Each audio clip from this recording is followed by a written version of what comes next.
Abran sus Biblias, vamos juntos a la carta a los Romanos y vamos a estar en el capítulo 13, verso 11 al 14. Y vamos a leer el párrafo que vamos a estudiar hoy y después oramos y comenzamos.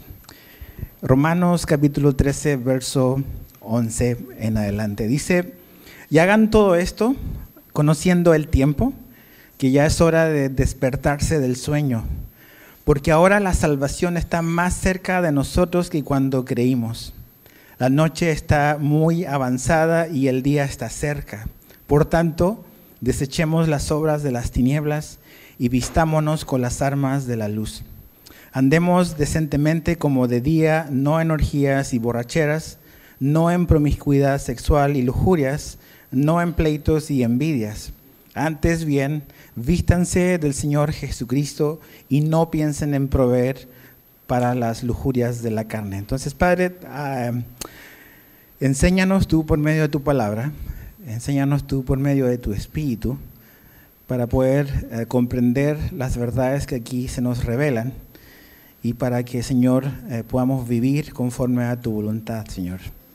Pon en nosotros el querer como el hacer y a poder tener un corazón enseñable esta tarde, en el nombre de Jesús. Amén. Lo que hemos estado viendo hasta el momento es que a partir del capítulo 12, Pablo comenzó esta última sección de su carta, donde él ha comenzado a mostrarnos cómo se ve la vida cristiana práctica. Le ha explicado a los romanos y también a nosotros cuáles son las implicaciones prácticas de creer en Jesús. ¿Cómo se ve eso en la vida real?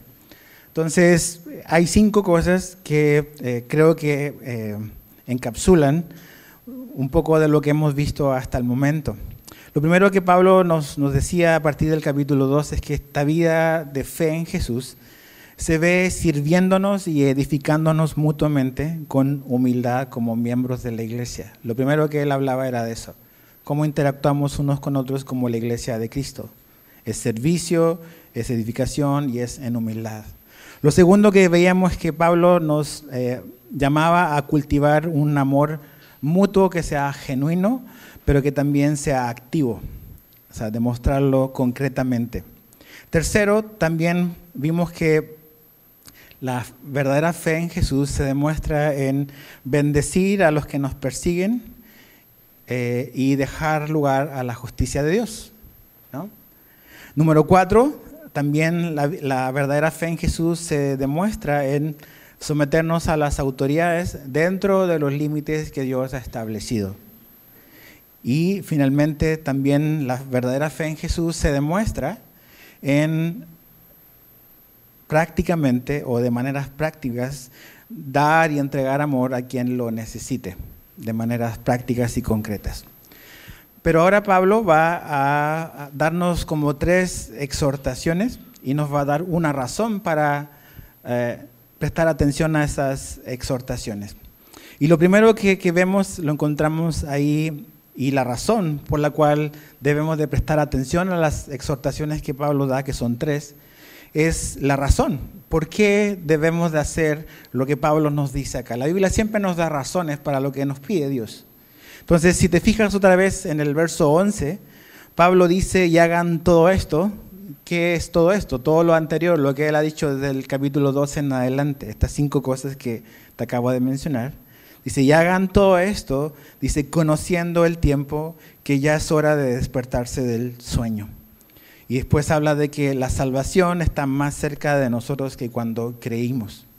Entonces Pablo nos da una razón esencial y fundamental por la cual tú y yo debemos de prestar atención a estas 3 cosas a las cuales Él nos llama y a las cuales Dios nos llama.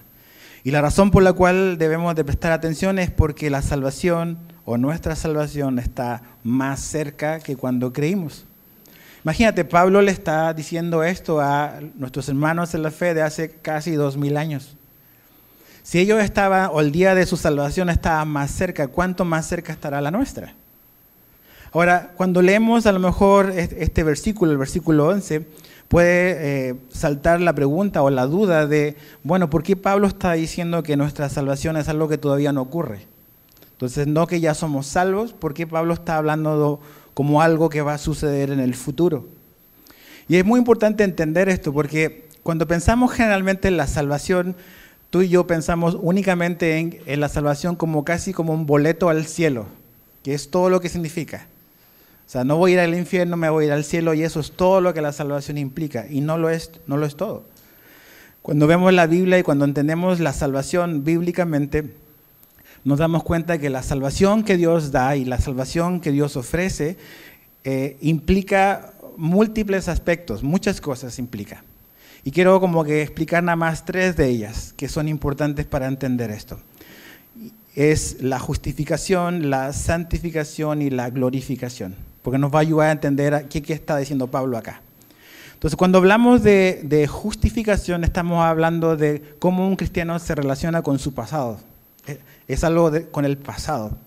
Y en el pasado, lo que hizo Dios es que Él perdonó nuestros pecados, perdonó nuestro pasado. Y Él nos salvó mediante la fe en Jesús, y eso fue algo que Dios hizo por gracia. Él nos justificó.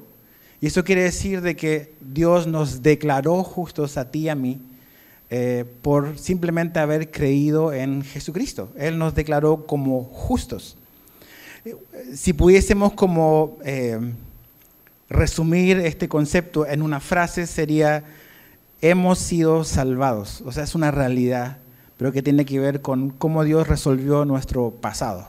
Hemos sido salvados. El pecador, tú y yo, fuimos liberados de la esclavitud del pecado. Ya no somos esclavos del pecado. Eso es el pasado. Hemos sido salvados. Pero hay otro aspecto en la salvación que tiene que ver con el presente. Y es un presente continuo. Y se resume en esta frase. Estamos siendo salvados también. Estamos siendo salvados. Y eso tiene que ver con otra doctrina de la Biblia que se conoce como la santificación. La santificación es este proceso continuo en el cual Dios está haciendo una transformación espiritual de los que Él ha salvado y los está conformando de acuerdo a la imagen de su Hijo Jesús. Es una transformación continua.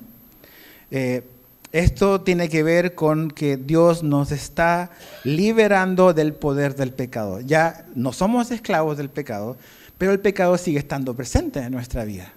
Y nada más, eso puedes dar fe de una hora de creyente, o sea, el pecado no se fue mágicamente de nuestra vida. Seguimos lidiando con el pecado, con la presencia del pecado.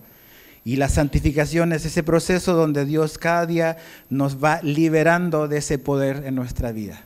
Es una transformación constante. Pero hay un tercer aspecto de la salvación que es un componente futuro, que la Biblia lo llama la glorificación. Y la glorificación es ese estado futuro y final de la salvación, donde Dios básicamente nos va a glorificar cuando estemos con Cristo. Vamos a ser transformados conforme a la imagen de Jesús. Vamos a ser como Jesús. Y ahí en ese estado futuro de glorificación, toda la presencia del pecado habrá sido removida de nuestra vida. Entonces, cuando Pablo está diciendo que seremos salvos o que el día de nuestra salvación está más cerca, se está refiriendo de ese componente o de ese aspecto futuro de nuestra vida. Cuando seremos glorificados cuando estemos con Cristo. Entonces, la salvación o nuestra glorificación, dice Pablo, está más cerca que nunca. Y esa es una verdad que debemos de como que asentar en nuestra mente y en nuestro corazón. Y es que la venida de Cristo es algo que está más cercano que cuando creímos. O sea, hay un temporizador que está avanzando o que estamos yendo hacia la consumación de todos los tiempos, de todas las cosas. Y ese día se está acercando rápidamente hacia nosotros. Cada día estamos más cerca de ver a Cristo o de que Cristo regrese. Entonces, Pablo dice en el verso 11 de que ese día está más cerca y dice, conociendo el tiempo. Eso es muy importante. Pablo da por sentado de que los romanos como que conocen el tiempo en el que viven. como que tienen discernimiento de los momentos en los cuales ellos están viviendo. Y la Biblia es como muy clara, la Biblia no nos dice el día exacto en que Jesús va a regresar. Nadie sabe ese día. Cualquier persona que te diga, yo sé el día y he sacado las cuentas matemáticas, es un falso maestro. Nadie conoce el día en que Cristo va a regresar. Sin embargo, la Biblia nos dice que ese momento o ese tiempo va a estar rodeado de una serie de señales que sí podemos como conocer. No sabemos el día y la hora, pero la Biblia nos da estas señales para poder estar preparados y entender los tiempos en los que vivimos. Mira lo que Jesús le dijo a los religiosos de su tiempo. Mateo 16, versos 2 al 3, Jesús dice, al caer la tarde ustedes dicen, hará buen tiempo, porque el cielo está rojizo. Y por la mañana, hoy habrá tempestad, porque el cielo está rojizo y amenazador. ¿Saben ustedes discernir el aspecto del cielo, pero no pueden discernir las señales de los tiempos? Jesús le está diciendo, así como ustedes pueden más o menos predecir cómo va a estar un día, el clima, por cómo se ve, de la misma manera, nosotros podemos más o menos discernir qué tiempo vivimos por las señales que hay. Entonces, aunque no conocemos el día y la hora, la Biblia sí nos da ciertas características de los tiempos que van a preceder el retorno de Jesucristo. Entonces, es muy importante entender que la Biblia es muy clara en que Jesús va a regresar. Y esa es la esperanza de la iglesia. Esa ha sido la esperanza del cristianismo por 2000 años. No solamente que Jesús murió y resucitó por nosotros, sino que Él va a regresar por nosotros. Y Él va a instaurar su reino también. Mira lo que dice Santiago 5:8. Santiago, el medio hermano de Jesús, dice, la venida del Señor está cerca. Después Pedro, en 1 Pedro 4:7, dice, pero el fin de todas las cosas se acerca. En Filipenses 4:5, Pablo dice, el Señor está cerca. Entonces, esta verdad del pronto regreso de Cristo, del inminente regreso de Cristo, es una verdad que encuentras en todo el Nuevo Testamento. No es algo de Pablo, es de Pablo, Pedro, Juan, Santiago, porque es una verdad que Jesús dijo. Entonces, el tiempo está cerca. ¿Estás tú hoy consciente de que Jesús pudiese, si Él quiere, regresar hoy? O regresar mañana. El problema con nosotros es el problema al cual Pablo quiere como que enfocarse. El asunto es que estamos dormidos. Y por eso él usa esta verdad, esta motivación o esta razón para exhortarnos a la primera cosa. Lo primero que Pablo exhorta a los romanos y también a nosotros es que es necesario que tú y yo despertemos del sueño. Despertemos del sueño. A veces la Biblia usa esta como ilustración de alguien que está dormido con un no creyente, con una persona que no ha nacido de nuevo. Por ejemplo, puedes leer un poco eso en Efesios 5:14. Dice, despiértate, ven, Cristo te va a alumbrar. Deja de estar muerto. Es como la idea ahí. Pero aquí Pablo no está hablando de incrédulos. Pablo aquí le está hablando a los cristianos en Roma. Entonces, ¿qué nos muestra eso? Que es posible ser un cristiano, sin embargo, estar espiritualmente dormido. Se puede. Entonces, eso es lo primero que Pablo les dice a los creyentes de todos los tiempos, a los romanos y a nosotros. ¡Ey, despierta, mi hermano! ¡Despierta, mi hermana! ¿Qué haces dormido? ¿Qué hacemos dormidos? O sea, si ellos estaban cerca, ¿cuán más cerca estamos nosotros hoy?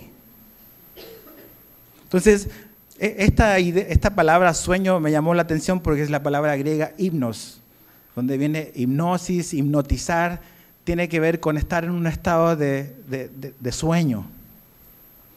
Entonces Pablo dice que tú y yo debemos de despertar de ese estado de sueño espiritual. Y a lo mejor, seguramente, hay personas así hoy acá. que están en un sueño espiritual, han nacido de nuevo, pero están adormilados espiritualmente. Entonces, ¿qué cosas son las que a veces nos ponen a dormir espiritualmente? Cuando leía esta frase que Pablo dice que tenemos que despertarse del sueño, se me vino a mi mente la historia de Jonás. ¿Se acuerdan de Jonás? Jonás era un profeta de Dios. Y Dios lo mandó a Nínive. ¿Y qué hizo el buen Jonás? Agarró un barco y se fue en la dirección contraria. Y Dios levantó una tormenta. ¿Y qué estaba haciendo Jonás? ¿Qué estaba haciendo Jonás? Estaba dormido en el barco. Entonces, cuando las personas a veces dicen, cuando yo les pregunto, ¿cuál es una manera en la cual tú puedes saber la voluntad de Dios? Generalmente las personas dicen esto al principio, tener la paz de Dios. Bueno, Jonás iba en completa paz, iba durmiendo en medio de una gran tormenta, pero iba desobedeciendo a Dios, no iba haciendo la voluntad de Dios. Entonces la paz no necesariamente es una evidencia de que estoy haciendo la voluntad de Dios. Aquí Jonás está dormido y su sueño espiritual es una buena explicación de su sueño, o sea, su sueño físico es una buena explicación de su sueño espiritual. Él está dormido, él está desobedeciendo a Dios. El capitán en Jonás 1:6 le dice, ¿cómo es que estás durmiendo? Dice, levántate, invoca a tu Dios. Qué vergonzoso para Jonás que un incrédulo, un pagano, le diga a un creyente, oye, ¿qué haces durmiendo? ¿Por qué no estás orando a tu Dios? O sea, si entre nosotros cuando a veces nos exhortamos nos duele, es más doloroso, créeme, que un incrédulo te diga, ¿qué onda con tu fe? ¿No? Eso sí que es doloroso. Entonces, el estado de sueño de Jonás tenía que ver con su desobediencia a Dios. Y a lo mejor esa es la razón por la cual algunos aquí pueden estar dormidos. No estamos diciendo que no seas salvo, pero a lo mejor estás en una abierta desobediencia a Dios y has perdido toda la noción de la realidad, de lo que Dios quiere, y estás tranquilo, pero estás desobedeciendo a Dios. Otra cosa que es importante, que también a veces nos pone a dormir, es algo de lo cual Jesús habló en Mateo. Entonces, ve a tu Biblia, porque eso no va a aparecer en pantalla. Quiero que lo leas en tu propia Biblia. Mateo capítulo 25. En Mateo 25 Jesús da esta parábola de las 10 vírgenes. No vamos a estudiar esto profundamente, nada más quiero que notemos algunas cosas que Jesús dice acá. Mateo 25, del verso 1 al 13. Jesús dice, entonces el reino de los cielos será semejante a 10 vírgenes que tomando sus lámparas salieron a recibir al novio. Y 5 de ellas eran insensatas y 5 prudentes. Porque las insensatas, al tomar sus lámparas, no tomaron aceite consigo. Pero las prudentes tomaron aceite en frascos juntamente con sus lámparas. Al tardarse el novio, y observa eso, es importante la historia, al tardarse el novio, a todas les dio sueño y se durmieron. Pero a medianoche se oyó un clamor. Aquí está el novio, salgan a recibirlo. Entonces todas aquellas vírgenes se levantaron y arreglaron sus lámparas. Y las insensatas dijeron a las prudentes, denos de su aceite porque nuestras lámparas se apagan. Pero las prudentes respondieron, no sea que no haya suficiente para nosotras y para ustedes. Vayan más bien a los que venden y compren para ustedes. Mientras ellas iban a comprar, vino el novio y las que estaban preparadas entraron con él al banquete de bodas y se cerró la puerta. Después vinieron también las otras vírgenes diciendo, Señor, Señor, ábrenos. Pero él respondió, en verdad les digo que no las conozco. Y fíjate cómo termina Jesús. Velen, pues no saben ni el día ni la hora. Eso es lo más importante que nos deja esta parábola. Que no sabemos el día ni la hora. Entonces, ¿qué tenemos que hacer? Velar. Eso quiere decir estar vigilando, estar alerta, estar atento. Pero ¿por qué entraron en sueño estas vírgenes? Y si te fijas, las 10 estaban dormidas. Porque dice el verso 5 que el novio tardó. Al tardarse el novio. Entonces, ¿qué cosas nos ponen a dormir?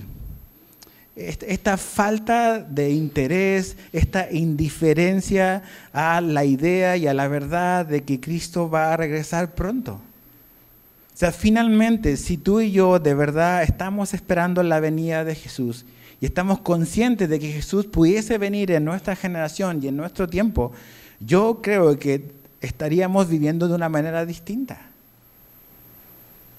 O sea, nuestra escatología, y la escatología es como la doctrina del final de los tiempos. Nuestra escatología se ve en cómo vivimos todos los días.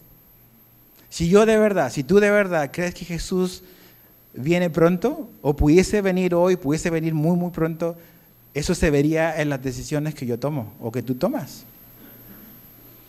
Una de las otras parábolas que dijo Jesús, y creo que es muy importante, es este siervo infiel que empezó a emborracharse y empezó a maltratar a sus consiervos. Y la actitud de ese siervo infiel era que, dice, mi señor tarda en regresar. Él no negó el regreso de su señor, sino que él dijo, el Señor todavía no va a venir. Entonces, cuando a veces la gente, yo escucho a estos pastores famosos que incluso se burlan de la idea de que Cristo va a regresar, y que no pasa nada, que a nuestra generación nos hicieron esto con este miedo de que Cristo iba a venir pronto. Yo veo que esa es la actitud que tiene el siervo infiel, que dice, no, todavía falta muchísimo, Jesús va a volver, pero no va a volver tan pronto. Okay, vaya sorpresa que se llevó ese siervo, porque Jesús volvió antes de lo que él pensaba. Entonces, creo que esto es muy importante para nosotros. No hablamos a lo mejor mucho, bueno, en esta iglesia ya estudiamos el libro de Apocalipsis, pero no a veces recordamos seguido de que, o sea, tú y yo tenemos una gran esperanza, y es que Cristo va a regresar, y que un día veremos al Señor, y eso cambia nuestra vida completamente. Si tú sabes que si Jesús nos dijese, hoy domingo voy a regresar a las 6 de la tarde, ¿a poco tu vida no cambiaría de aquí a allá? ¿Qué cosas diferentes harías si tú supieras de que Jesús viene hoy? O viniese mañana, o incluso en una semana. ¿Mi vida seguiría igual? No, yo creo que no. Y es precisamente eso.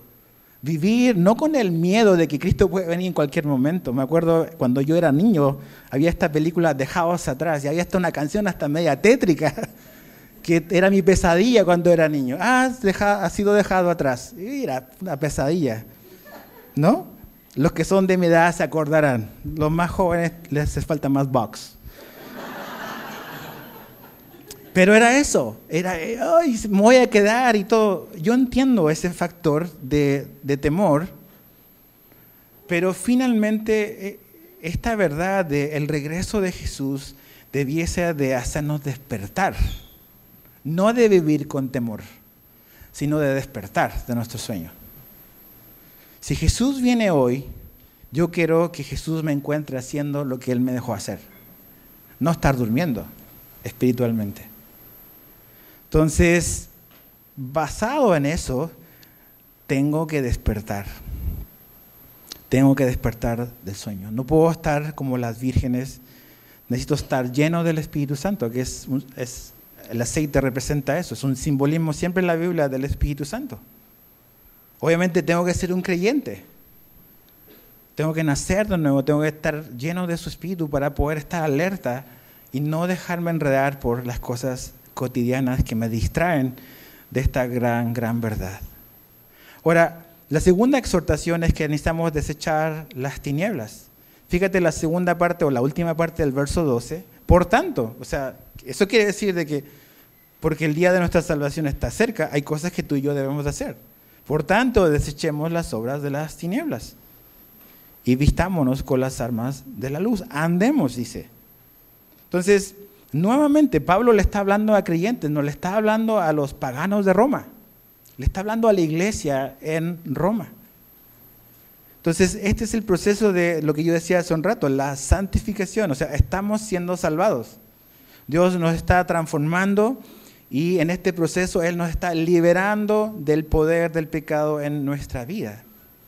Dios nos está transformando, pero en esta transformación, en esta santificación, tú y yo estamos colaborando y colaboramos con Dios.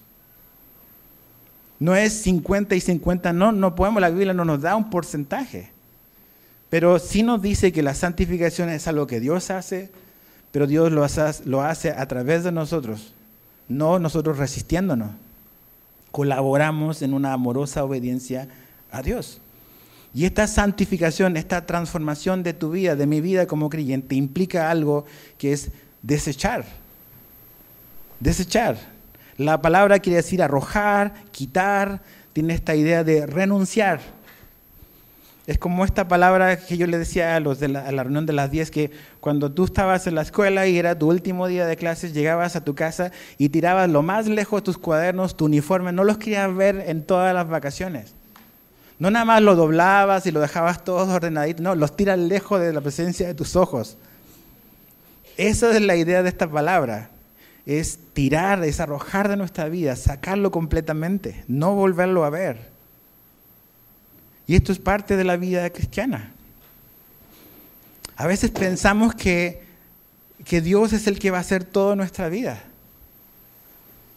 Pero esto es una responsabilidad que los cristianos deben de hacer.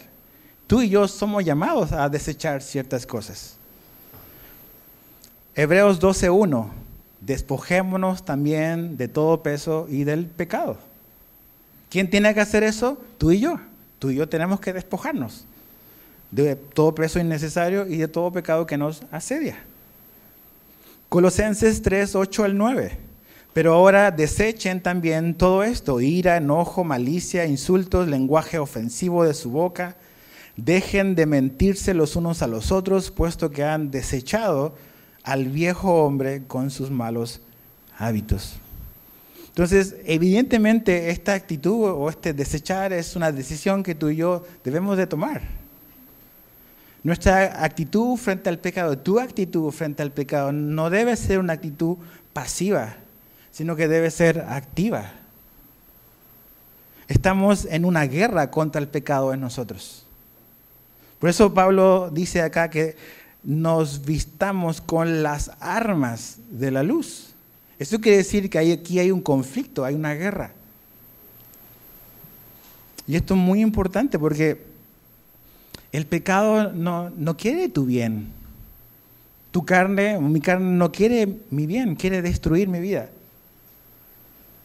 Y puede suceder una cosa, y es, o yo destruyo, o yo hago morir las obras de la carne y al pecado, o el pecado me va a hacer morir a mí. O yo destruyo eso, o el pecado me va a destruir a mí.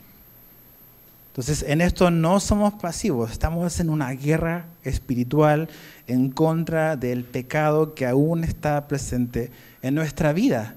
Por eso tenemos que tú y yo despojarnos, desprendernos, desechar. Eso es algo que tú y yo debemos de hacer. Entonces, tenemos que estar alerta. El pecado es muy sutil, como a veces nos quiere tentar. No podemos estar dormidos, no podemos ser ingenuos. Debemos de estar siempre vigilantes. Ahora, aquí Pablo nos da toda la lista de cómo se ve estas cosas a las cuales debemos de resistir o atacar o desechar, pero da algunos ejemplos. Dice que debemos de andar decentemente como de día, no en orgías y borracheras, no en promiscuidad sexual y lujurias, no en pleitos y envidias. Evidentemente hay una fuerte connotación a la inmoralidad sexual. Roma era conocido por ese tipo de cosas, pero también nuestra ciudad y nuestro mundo es conocido por este tipo de cosas. Y otra vez, tú y yo no estamos en el vacío, estamos en una ciudad que se llama Cancún. Estamos en un mundo inmoral, en un mundo donde estas cosas se ven como normales, o se han normalizado al menos. Y a veces esas cosas nos ponen a dormir. Y lo que a Dios le desagrada, tú y yo ya lo vemos como algo común y corriente. Pero parte de lo que debemos de hacer es reconocer las cosas por lo que son. El pecado es pecado y siempre lo será. Nunca cambiará, siempre será así.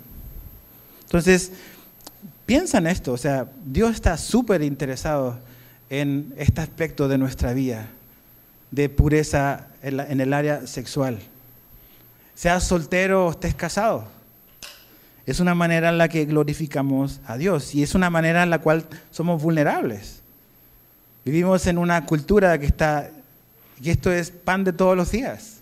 Como somos bombardeados con imágenes, con ideas que tienen que ver con esta parte. No hay nada de modestia en el mundo y a veces ni siquiera en la iglesia. Entonces, tenemos que entender el mundo en el que vivimos y tenemos que usar las armas que Dios nos da para resistir el pecado en nosotros, para no proveer para nuestra carne. Mira cómo la Nueva Traducción Viviente pone el verso 13. Dice, no participen en la oscuridad de las fiestas desenfrenadas, dice, y de las borracheras, ni vivan en promiscuidad sexual e inmoralidad, ni se metan en peleas, ni tengan envidia. Habla de fiestas desenfrenadas y de las borracheras. O sea, hay lugares que de plano tú y yo como cristianos no tenemos nada que hacer, nada que estar ahí. A veces es nuestra ingenuidad la que nos mete en problemas y pensamos que en cierta manera tú y yo podemos controlar ciertas cosas. Pregúntale a Sansón cómo le fue cuando él pensaba que él tenía el control sobre las cosas. Terminó perdiendo sus ojos. Eso es lo que hace el pecado, te va a quitar los ojos. Va a destruir tu vida, la mía. Entonces no puedo estar coqueteando A veces la gente dice, ¿cómo puedo llegar al cielo sin acercarme tanto al pecado? Como que, ¿qué tan cerca del pecado puedo estar sin perder mi salvación? Es una manera absurda de pensar. ¿Qué tan malo me puedo portar y no perder mi salvación? Perdón, te vas a quemar. No puedes pensar así. O sea, el pecado te odia y Satanás te odia. Y quiere verte destruido, a ti y a mí. Y tiene un aliado que es nuestra carne.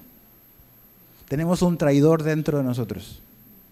Pero también tenemos al Espíritu de Dios dentro de nosotros, que va a mantener a raya a ese traidor. Pero lo que la Biblia nos muestra es que esto es una guerra. Y para poder sobrevivir y evitar las bajas en esta guerra, tenemos que entender de que esto es algo serio. Y en este mundo hipersexualizado, esa es una manera en la cual tú y yo podemos tropezar. Creo que los que estamos casados tenemos que prestar atención a esto, si eres hombre o mujer. Creo que estando casado, un hombre no puede tener una mejor amiga que no sea su esposa. Y al revés es lo mismo. Creo que si eres soltero, no es bueno para ti estar solo con una mujer, o al revés. Somos ingenuos si pensamos que hay ciertas cosas que podemos administrar y manejar. Cada vez vamos un poquito más allá, hasta que de repente estás muy lejos de donde debías de estar. Entonces, sé cuidadoso. La historia moderna de la iglesia está plagada de ejemplos de hombres y de mujeres que no fueron cuidadosos en esta área en su vida. Y aunque a lo mejor van a llegar al cielo, pero fueron descalificados de su ministerio y del privilegio que Dios les había dado de servirlo. J.B. Phillips pone este mismo verso 13, dice, vivamos limpiamente como a la luz del día, no en las delicias de embriagarnos o jugar con el sexo, ni tampoco en pleitos o envidias. Entonces, tenemos que tener cuidado de no empezar como que a hablar del que es inmoral sexualmente, porque yo no lo soy, pero aquí habla de pleitos y envidias. Está en la misma lista. Ok, todo pecado es malo, pero no todos los pecados son igual de malos. Pero aún así, el pleito y las envidias es algo de lo cual debemos de desechar en nuestra vida. ¿Cómo soy conocido? ¿Cómo eres conocido tú, hermano o hermana? ¿Como el que genera los pleitos? ¿Como que el que genera los conflictos? ¿O los conflictos te llegan nada más? ¿O surgen de ti o de mí? No debemos de ser conocidos como los que generan los conflictos. Ni en nuestra familia, ni en nuestro matrimonio, ni en la iglesia, ni en el lugar de trabajo. Otra vez, como veíamos la semana pasada, estos pecados son bastante silenciosos. La promiscuidad sexual es abierta, pero la envidia y los pleitos es algo, una actitud del corazón, como la codicia. Entonces Dios está poniendo así como que el dedo aquí como que donde nos duele, pero necesitamos prestar atención, porque Dios quiere nuestro bien. Ahora, la pregunta es, ¿cómo vamos a luchar en esta guerra? ¿Cómo podemos hacerle para resistir o desechar las obras de las tinieblas? Número 1, recordando nuestra nueva identidad. Recordando nuestra nueva identidad. Pablo ya lo dijo esto, lo vimos hace meses, pero en Romanos 6:6 él dice: sabemos esto, que nuestro viejo hombre fue crucificado con Cristo, para que nuestro cuerpo de pecado fuera destruido, a fin de que ya no seamos esclavos del pecado. Tú y yo, ahora si hemos nacido de nuevo, tenemos que recordar nuestra nueva identidad. Y esa nueva identidad implica que Jesús, mediante su muerte, Él nos hizo libres del poder del pecado, de la esclavitud del pecado. Una persona que no es un creyente, que no ha nacido de nuevo, no tiene otra opción sino pecar constantemente. Pero un cristiano tiene la opción de decirle no a la tentación, una opción que el no creyente no tiene. Entonces es muy importante recordar que Jesús murió precisamente para destruir, para que fuera destruido el cuerpo de pecado, para que tú y yo ya no seamos esclavos del pecado. O sea, de verdad, no me creas a mí, créele a la Biblia. Tú y yo no estamos obligados a pecar. Tenemos una opción, una decisión que podemos hacer. Entonces, vivamos de acuerdo a nuestro nuevo pasaporte. Lo que somos realmente, hijos de Dios. Segundo, necesitamos utilizar nuestras armas. Si esta es una guerra, como Pablo dice, y tenemos que usar las armas de la luz, ¿cuáles son nuestras armas? Bueno, Pablo habla de eso en Efesios. Nuestras armas son espirituales. Y ahí lee la lista que aparece en Efesios 6. Pero algo muy importante para hacer morir la carne es lo que Pablo dijo en Romanos 8:13. Dice, porque si ustedes viven conforme a la carne, habrán de morir. Pero si por el Espíritu hacen morir las obras de la carne, vivirán. En nuestra lucha diaria y feroz contra los deseos de nuestra carne, no hay triunfo posible sin el poder del Espíritu Santo. No hay triunfo posible. Es algo que todos los días debemos de rendirnos y pedirle a Dios de que nos ayude a descansar en su poder y no nada más en mi autodeterminación. Necesito el poder de Dios para poder hacer morir las obras de la carne. No es un programa humano, no son 12 pasos, no son 4 y 5 pasos, es el Espíritu de Dios. No es un programa de hombre. Por algo Él tuvo que venir. Si el hombre pudiese ser redimido por un proceso de un hombre, Jesús no tendría que haber venido a morir. Pero Él vino. Y no solamente Él vino, sino que nos ha cambiado y nos ha regenerado. Y en la lucha diaria todavía práctica, concreta de cada creyente con su pecado en su vida, no podemos prescindir del Espíritu Santo. Es por medio de Él que vamos a hacer morir las obras de la carne. Y esto es todos los días. Todos los días. No estamos todavía en el cielo. Ya pronto. Pero todavía tú y yo estamos en una lucha real y feroz contra el pecado en nuestra carne. Tenemos 3 adversarios: el mundo, el sistema anti-Dios en el que vivimos. Tenemos a nuestra carne también, que no nos ayuda a caminar con Dios, y tenemos al diablo. Entonces, ¿cómo podemos salir victoriosos? Porque se puede salir victorioso. Pues a mi carne la enfrento con la mejor artillería, con el mejor armamento. Me rindo a la voluntad del Espíritu y colaboro con Él. Y mediante su Espíritu pongo a morir las obras de la carne. Otra cosa, la última, que tiene que ver con cómo luchamos contra las obras de las tinieblas, es cortando el suministro. Así le puse, cortando el suministro. Porque fíjate al final del verso 14. Pablo dice, no piensen en proveer. No piensen en proveer. Muy importante. Si quieres apagar un fuego, no solamente tienes que combatirlo, sino que no tienes que echarle más leña al fuego, porque nunca se va a apagar. Entonces tienes que cortar todo suministro. No piensen en proveer. La Nueva Traducción Viviente dice, y no se permitan pensar en formas de complacer los malos deseos. Todavía hay malos deseos en mí. Santiago dice que tú y yo somos seducidos de nuestras propias concupiscencias, nuestros propios malos deseos que todavía están presentes en nosotros. Entonces, no debo de pensar en cómo complacer esos malos deseos, debo de resistir esos malos deseos. ¿A poco no? Muchas de nuestras derrotas en nuestro andar espiritual comienzan aquí, en nuestra mente, con ideas que comenzamos a entretener, con cosas que no debemos de hacer y le seguimos dando vuelta.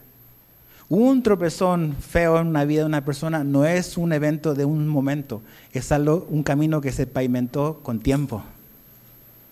Y el proceso del pecado, Santiago lo explica muy bien en su libro. No es algo inmediato e espontáneo. Comienza acá y empezamos a darle vuelta y ¡pum!, da a la luz el pecado y trae muerte. Entonces tenemos que cortar el suministro.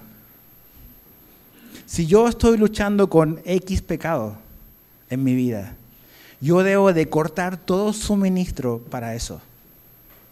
Si hay cierto círculo social que no me está ayudando, gente con la que me estoy relacionando, que no me está ayudando a caminar con Cristo, de hecho me está haciendo tropezar, tengo que cortar con eso. De hecho, nuestra lucha contra el pecado es algo que Jesús dijo que tenía que ser muy radical. ¿Se acuerdan qué dijo Jesús? Si nuestro ojo nos era ocasión de caer, ¿qué teníamos que hacer? ¿Ponernos un parche? No, sacarnos el ojo. Hoy, no te saques el ojo, por favor. Es una ilustración para decirnos, Jesús, de que en esta lucha no puedes ser pasivo. Tienes que ser muy radical en tus decisiones. Porque es mejor llegar al cielo sin un ojo que irte al infierno con los dos. Entonces, ¿qué cosas en tu vida debes de tomar la decisión de decir, esto se corta y se termina hoy? No mañana, no déjame arreglar la situación para un mes, es hoy. Porque si no lo haces, o si no destruyes el pecado te va a destruir a ti.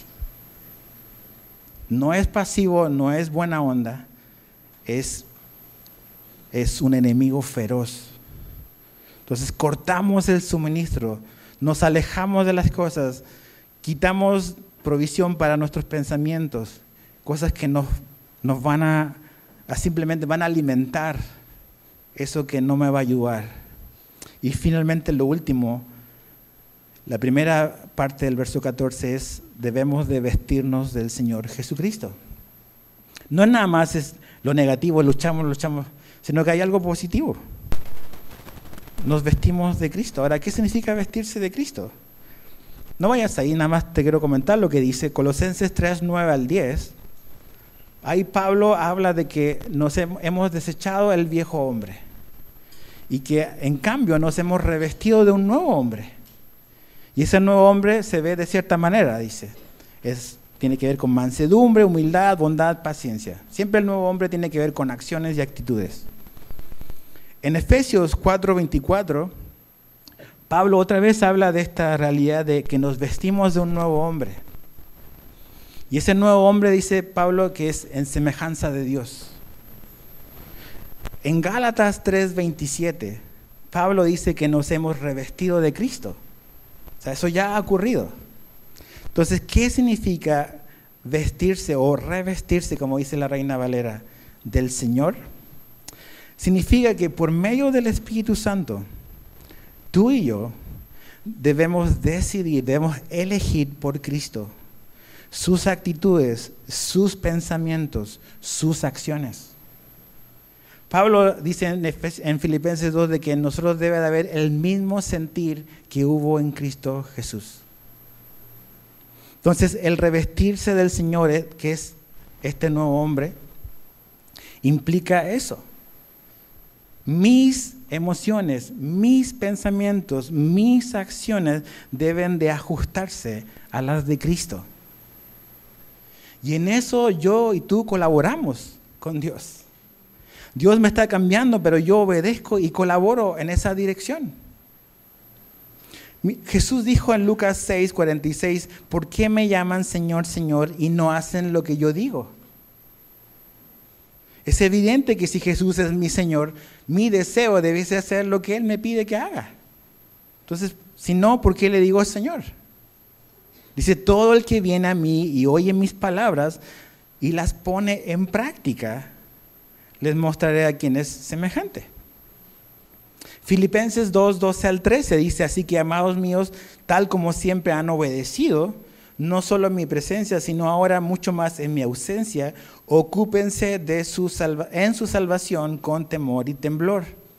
Porque Dios es quien obra en ustedes tanto el querer como el hacer para su buena intención. Entonces, revestirse de Cristo es elegir vivir como Cristo, es elegir sus actitudes, sus pensamientos, sus acciones. Es querer ser más como Él, que es finalmente la santificación. Tú y yo estamos siendo transformados, ¿de acuerdo a quién? De acuerdo a Jesús. Pero en ese proceso tú tienes que tomar esa misma decisión también. Y en este proceso Dios también te va a ayudar. Dice que Él pone el querer como el hacer. Entonces me encanta lo que dice el pastor Damian Kyle.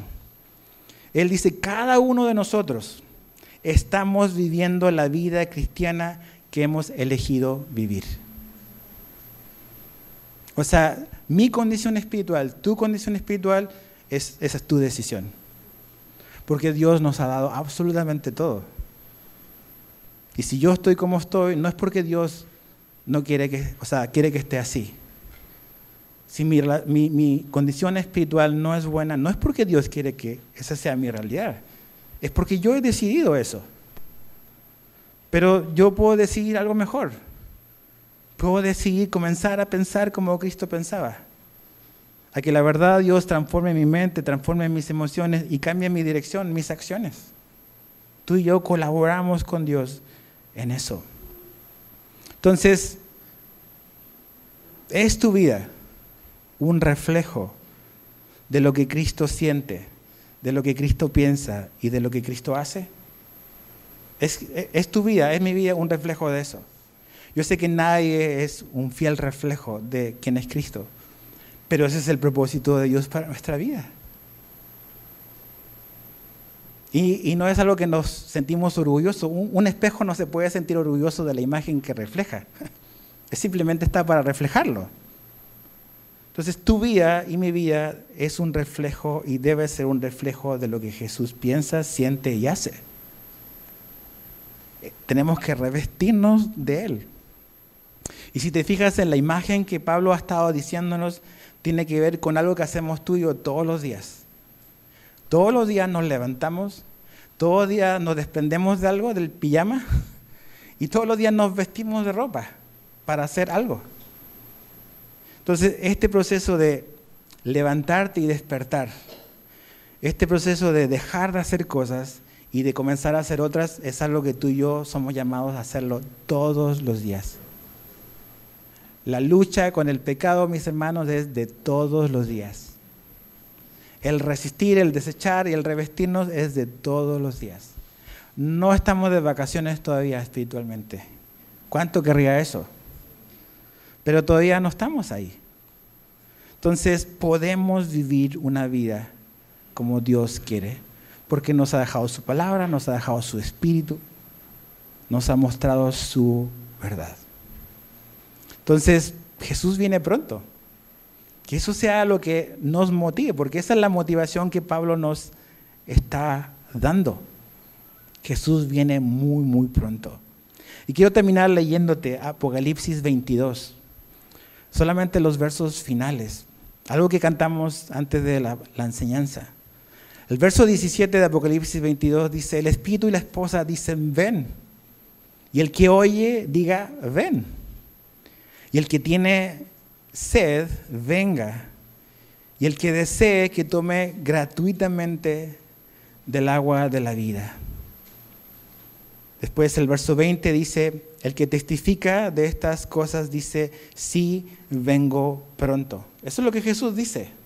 Sí, vengo pronto. ¿Y qué tenemos que decir nosotros? Amén. Ven, Señor Jesús. O sea, la eternidad va a ser algo glorioso, mis hermanos. Glorioso. Un segundo ahí va a bastar para pulverizar todos nuestros deseos de este mundo. Con un segundo Dios nos va a demostrar que haberlo elegido a Él habrá sido la mejor decisión de nuestra vida. Y piensa en esto, algo que he estado considerando esta semana. En la eternidad nunca nos vamos a aburrir de Dios, porque Dios es eterno. Y cada día vamos a descubrir algo de Dios que no conocíamos bien. El día que lleguemos a conocer completamente a Dios, seremos como Dios y eso nunca va a ocurrir. Entonces todos los días por la eternidad tú y yo vamos a ser asombrados de quién es nuestro Dios. En el cielo o la eternidad, en la nueva tierra, en el nuevo cielo, no va a haber espacio para el aburrimiento. Dios nunca nos va a dejar de sorprender. Yo quiero estar ahí, pero mientras ese día llega hay bastante por hacer, ¿verdad? Entonces examinemos nuestro corazón, despertemos. No estés somnoliento espiritualmente, no dejes que tu trabajo o las cosas materiales te desenfoquen de lo que Dios quiere que estés enfocado. Glorifica a Dios en tu trabajo, pero que eso no sea la prioridad de tu vida. No sé, examinemos nuestra vida.